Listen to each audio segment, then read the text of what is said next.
ನೀರಿಡುತ್ತಾ ಇದ್ದೀಯಲ್ವಾ? ಏನಾಯ್ತು ಕಂದ?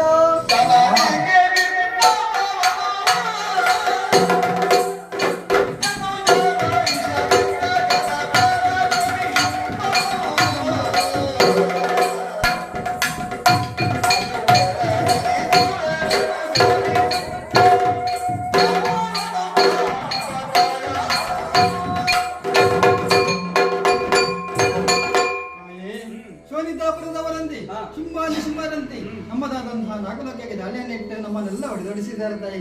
ಸ್ವರ್ಗದ ಬೆಟ್ಟವನ್ನ ಏರಿದ್ದಾರೆ. ನೀವು ದರಗಿಳಿದು ಬಂದು ಅವರನ್ನೆಲ್ಲ ಕೊಂದುಗಡೆ ಹೋಗಬೇಕು ತಾಯಿ. ಸುರಪಾಲ, ಚಿಂತಿಸುವಂತಹ ಪ್ರಮೇಯವಿಲ್ಲ. ಕಿರಿದು ದಿನದಲ್ಲಿ ಶುಂಭ ಅನಿಶುಂಭಾದಿ ದೈತ್ಯರನ್ನೆಲ್ಲ ವಧಿಸಿ ಲೋಕ ಕಲ್ಯಾಣವನ್ನೇ ಮಾಡಲಿದ್ದೇನೆ. ಅದುವರೆಗೂ ನೀವೆಲ್ಲರೂ ಕೂಡ ನಿಮ್ಮ ನಿಜ ರೂಪವನ್ನು ಮರೆಸಿ ಈ ತುಹಿನಗಿರಿಯಲ್ಲಿ ಇದ್ದುಕೊಂಡು ದೇವಿ ಮಹಾತ್ಮೆಯನ್ನು ಕಣ್ತುಂಬ ಕಾಣಿರಿ.